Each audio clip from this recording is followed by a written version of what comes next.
everyone, my name is Rin, and you might be thinking, gosh Rin, you really look like steamrolled shit today. And let me tell you a secret. It's because I 100% feel like steamrolled shit right now. And it's not that I'm still sick, because I know in the last video I said I was sick, but last video I had tonsillitis, and I couldn't talk. In this video, I don't know what I have.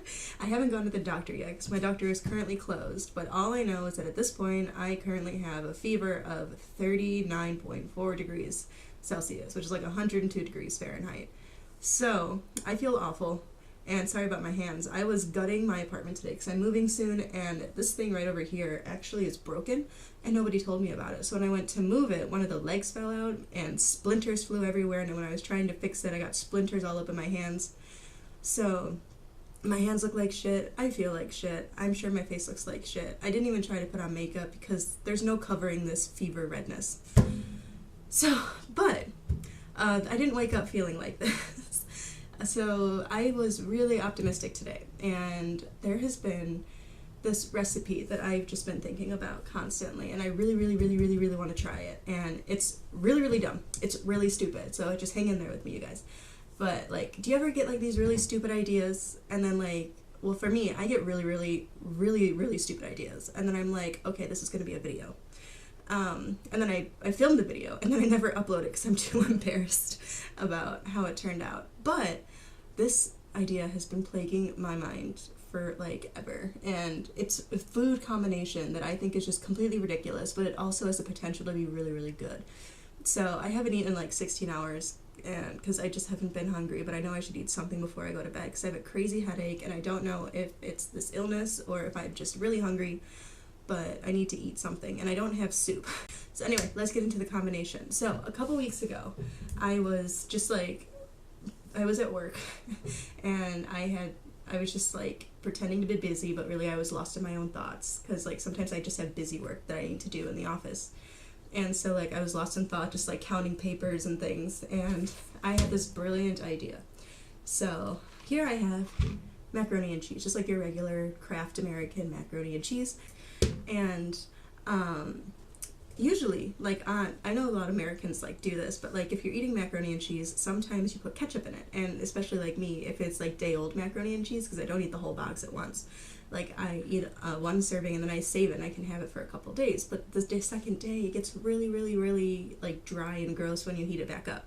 So then I put ketchup in it to, like, add some kind of flavor so doesn't taste like cardboard, but also to kind of make it moist again.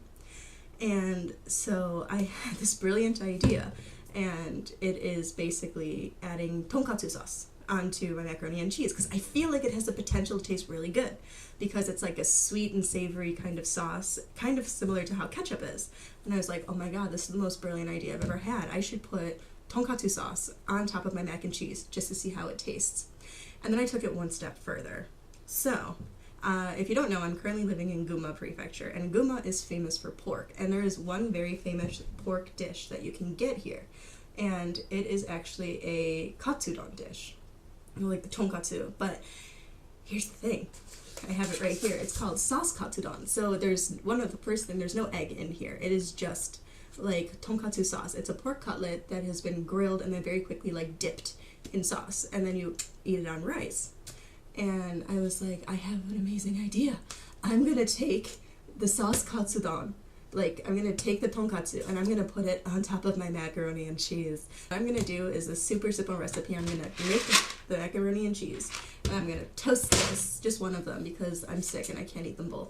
And I'm gonna toast one of them and I'm gonna put them on my bowl of macaroni and cheese. And I'm gonna see if it's an amazing taste or if it's a shitty taste. So that's what I'm gonna do. That's the plan. And I'm going to see if it tastes good, and I hope that I'm not so sick that I'm gonna throw this up later. But I'm really excited about this, you guys. Okay, so just get this out of the way now. I, number one, do not own a Harley Davidson, and number two, I am not an aging rock star who's trying to hide their hairline. This bandana is just like cold water that I put on my forehead to cool down my face because my fever has increased again. But anyway, so I just dump that in. You can't see it, but I'm dumping it into the water. Extra ingredients that you need if you're making macaroni and cheese. For those of you who don't know, you just need milk and butter. So actually this is like low fat milk because I'm like stuck in the 90s and I get low fat everything, and also it brings down the calorie count once the food is prepared. And then I got this butter that is like 50% off calories, I think. So, okay, now that the pasta is boiling, and it takes like 7 to 10 minutes to boil about, so then I'm going to take my sauce calzone and I'm just going to take one piece and I'm going to stick it in the toaster oven because I don't want to put it in the microwave. It'll get too dry, and it tastes really, really good when it's crispy. So yeah, sauce calzone goes into the toaster oven, and I don't need to show footage of that. It's a toaster oven. So I'm going to go do that now. Oh my god, it smells amazing, you guys. And I feel bad taking apart the display because literally it has like tamagoyaki in it and like a little bit of ginger, but oh, guys, I love sauce calzone so much. Okay, so now the fun part, the pasta is done boiling. So now I have to turn off the heat first, because safety first.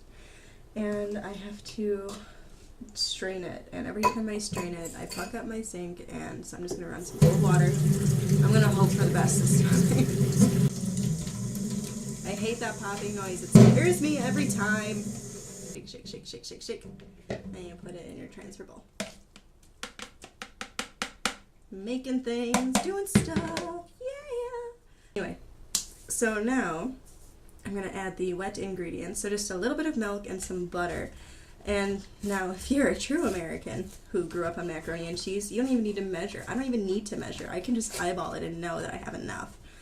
Now is the dubious cheese sauce. That is it cheese? Is it not cheese? You don't know. But look at it's like neon cheese. Where's the camera? And we're stirring that neon macaroni and cheese sauce in here. And now here's the thing. I know that like it's super easy to make macaroni and cheese from scratch. So I technically could have done this recipe like at any time if I just had some like macaroni noodles, some cheese, cream, and it would be extra delicious and gooey, and like I'd get like that cheese porn shot with like the stringy cheese. But here's the thing. I'm lazy, and this is familiar. I know how to do this, and this is what I'm going to do, and no one's going to change me. First, what I'm going to do is I'm going to pour the macaroni and cheese into my glorious black bowl that I actually got from Daiso for 100 yen. So, like, it's really, really pretty, and it was really, really cheap, and it matches my aesthetic. So, I don't want too much, just because I am sick, and I'm also pairing this with, like, deep-fried pork cutlet, so I don't want the portion size to be, like, crazy.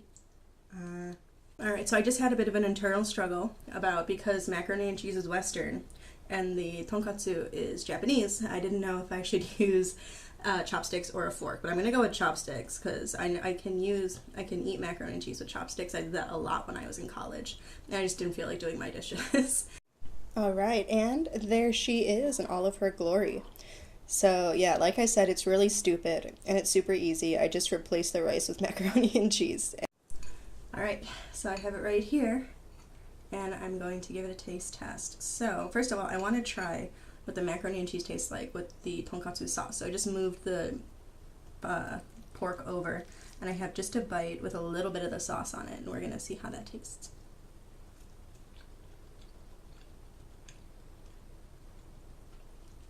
It's kind of what I expected. It's like a sweet sauce that's on top of my macaroni and cheese. So, you know, I'm not mad at it. So let's go right into the cutlet. And the weird thing about sauce calzone is that it's not usually chopped into bite-sized pieces like tonkatsu is. So this might look really, really ugly, and I apologize for that. Anyway, let's do it. That's so good. Okay, let me get a bite full of mac and cheese.